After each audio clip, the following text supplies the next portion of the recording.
अस्सलाम वालेकुम। मोहम्मद सिरी मिठवर बाबा हला मौजू कलाम। वाह कंहिं ख़ूब चयो आहे, नाज़ लीला चनेसर त न्याज़ नूरी ॼाम टमाचीअ जो किस्सो आहे।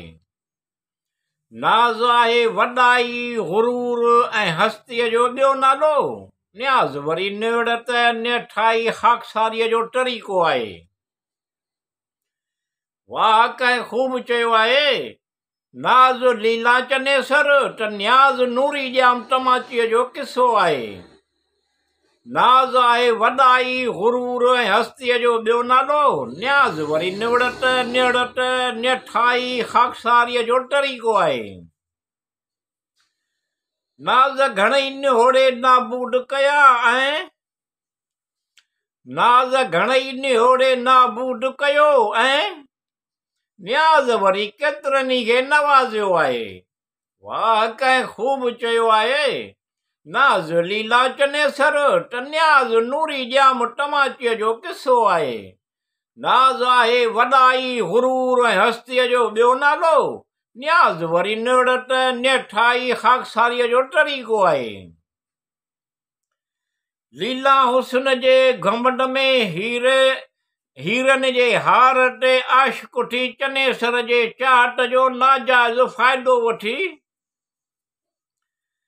लीला हुस्न जे घुमंड में हीरनि जे हार ते आशिक़ उठी चनेसर जे चाहत जो नाजाइज़ फ़ाइदो वठी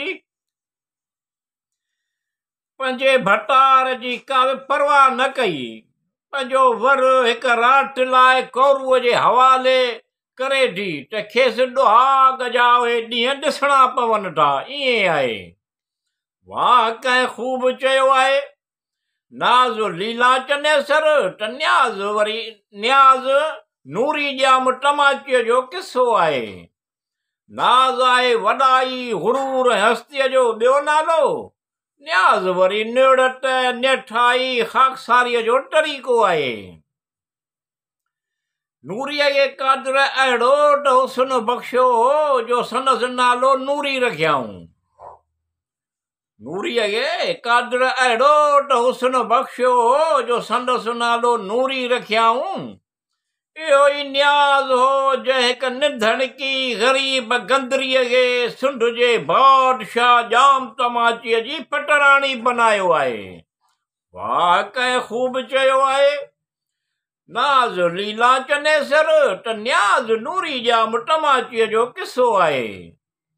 नाज़ आहे वॾाई गुरूर ऐं हस्तीअ जो ॿियो नालो, न्याज़ वरी निवड़त निठाई ख़ाकसारीअ जो तरीक़ो आहे। अज़ाज़ील जेकॾहिं गुरूर न करे हा त लहनत ई न पवेसि हा।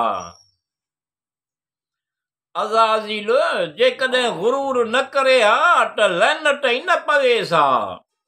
वॾाई तकबर खां गोशो करण ऐं न्याज़ निवड़त जे रस्ते ते हलणु घुर्जे। अज़ाज़ील जेकॾहिं गुरूर न करे हा त लहनत ई न पवेसि हा। वॾाई तकबर खां गोशो करण ऐं न्याज़ निवड़त जे रस्ते ते हलणु घुर्जे। तकबर वॾाई अल्लाह खे जुगाए, अल्लाह जब्बार वल मुतकब्बिर आहे। वाह कंहिं ख़ूब चयो आहे, नाज़ लैला चनेसर त न्याज़ नूरी ॼाम टमाचीअ जो किस्सो आहे। नाज़ आहे वॾाई गुरूर ऐं हस्तीअ जो ॿियो नालो, न्याज़ वरी निवड़त निठाई ख़ाकसारीअ जो तरीक़ो आहे। या अल्लाह रब्बिल आलमीन अल रहमान अल रहीम, तूं सभु ॼाणींदो, तोखे सभु मालूम आहे। शैताननि जे शर खां विसवसनि खां पनाह घुरां थो, तूं पनाह ॾे। या अल्लाह रब्बिल आलमीन अल रहमान अल रहीम, तूं सभु ॼाणींदो, तोखे सभु मालूम आहे। शैताननि जे शर खां विसवसनि खां पनाह घुरां थो, तूं पनाह ॾे। निड़त ऐं निठाई इज्ज़त न्याज़ जी तौफ़ीक़ अता फरमा। आस उमेदूं पुॼा, मतलब नेक मक़सद हासिल थियनि। अल्लाह अल रहमान अल रहीम अल सत्तार अल गफ़ार क़ादिर करीम तवाब रहम करम कंदड़ आहे। वाह कंहिं ख़ूब चयो आहे। नाज़ लीला चनेसर त न्याज़ नूरी जाम टमाचीअ जो किस्सो आहे। नाज़ आहे वॾाई हुरूर ऐं हस्तीअ जो ॿियो नालो। न्याज़ वरी निड़त नेठाई ख़ाकसारीअ जो तरीक़ो आहे।